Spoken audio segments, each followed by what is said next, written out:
it's the vibe, and no, that's it, it's the vibe. Good morning, my darlings, and welcome to a new reading blog. It's the vibe. So this is a reading blog where I read books from the subreddit, Books That Feel Like This. So I submit images and Redditors tell me which books best fit the vibe of those images. So this time, I said that real weird, I submitted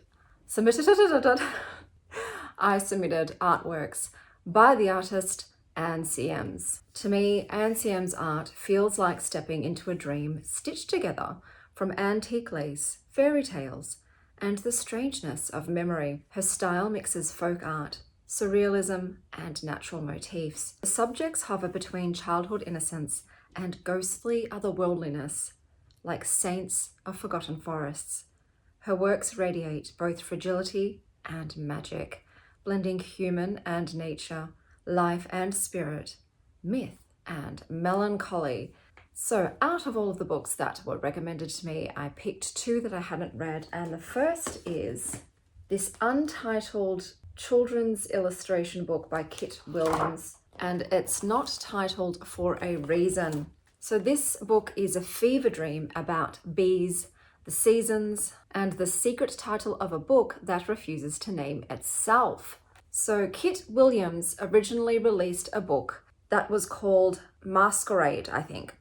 And in that book were clues that would lead people on a scavenger hunt to a real life buried treasure. So he buried a golden hare. And there was a lot of controversy in regards to who found the buried hare. And I won't spoil it. I thought it was a really interesting story to read about, so I'll let you discover that for yourself. But here is his sequel, which once again traps readers in this honeycomb of wordplay, allegory, and hidden meaning. So ostensibly, it is about Ambrose. So you've got Kit Williams on the back as almost a beekeeper. It's about Ambrose, a beekeeper, and his buzzing brood of bees as they as they all interact with the physical embodiments of the seasons of spring, summer, autumn, and winter. The story also hums with gentle philosophy and stunning illustrations. And let's talk about the illustrations, which are the absolute highlight of the book. They are a blend of Renaissance naturalism, surreal allegory, and handcrafted whimsy. Sometimes the frames are made to resemble inlaid wood panels or carved altarpieces, and they turn every image into a shrine to nature and craft. I absolutely loved these images, and they were almost a puzzle in themselves to ponder over and note all of the pieces that interlock and intertwine. So within the book, the puzzle to solve is to find the real title of this book. It's also a fable, and it's also an art piece. It's a book that wants you to stop reading, stare at the page for 10 minutes, and ask, what's really going on here? Obviously, there's the secret competition that was baked into it, who could find the title of the book. I wouldn't have a chance. I already know the title of the book because obviously when someone recommended it and I went to Goodreads, it does have that actual title of the book there, but I wouldn't have figured it out on my own. I had to source this from a secondhand dealer because it doesn't seem to be in print any longer, and the libraries did not have it. I did enjoy it, more so visually than story-wise. The story didn't make a lot of sense to me. Like I said, it was very surreal. It was very mystical and whimsical and a bit nonsensical, in my opinion. But the images, beautiful. Does it suit the images of Anne CM's work? So I think it kind of does, because both of them are giving a pastoral surrealism. There she is. You've heard her this whole time. Yes.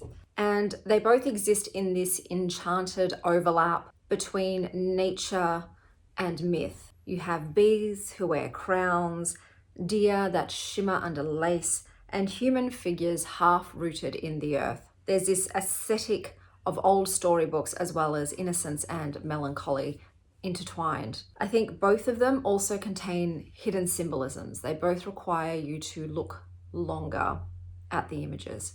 So I would say yes, My dad's messaging me. I'll get that later, Dad.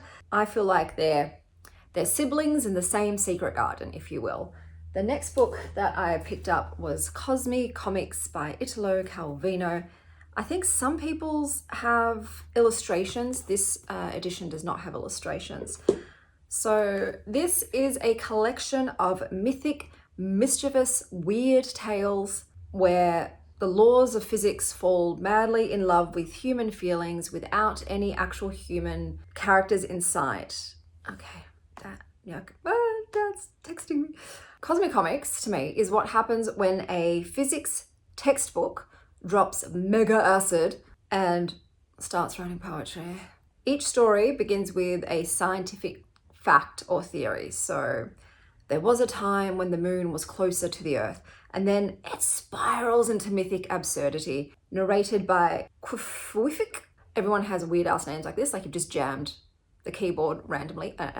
And litfic is an immortal being who's lived through every stage of cosmic history. They're petty, sentimental, super horny shapeshifter who just happens to remember the formation of galaxies like you remember high school. And over billions of years, litfic changes shape, falls in and out of love, envies others, and laments the passing of time. Calvino turns the evolution of the universe into a trippy, wacky storytelling. It's a cosmic fever dream that is high on its own supply. These sentences to me felt like they were crafted out of stardust and angel dust. I honestly didn't understand what the fuck I was reading. I'm sorry, this one just did not work for me as a story. I really didn't understand it. I also didn't enjoy the reading experience of it. I think it was just a little bit too absurd, bizarre, romantically absurd, nonsensical. So yeah, I didn't rate this highly. Unfortunately, I think I gave it like a 1.5, if I recall correctly. This wasn't my jam, but does it suit the images I supplied? I think it's tenuously similar. I think the way it's most similar is they both have this delicate thread between being and becoming. In CM's art, the figures seem to be in the midst of transformation. You've got like the nature and in the lace and the mushrooms blooming on sleeves and the antlers heavy with ornaments. And in Cosmicomics, litfic constantly shapeshifts and goes from a molecule to a dinosaur to a human-like being. So I feel like both the images are expressing identity through this soft, surreal continuum. But to be honest, I probably would not recommend this book to go with those images. So those were the two books that I read. Let me know down below if there's a book that you think suits Anne CM's artwork. But may your books be as delicate as lace and as weird as your subconscious at 3 a.m. So today I am heading out to the city. I've got to pick up some books from the library there. I also want to do another matcha. This is the last month of my matcha hunt, and I want to see if anything else can top the #1 contender. I'm also volunteering with swimming lessons at my daughter's school. They do 1 week of swimming, and I always volunteer to help out. So I'll be doing that, and until next time, stay vibing, Star Child.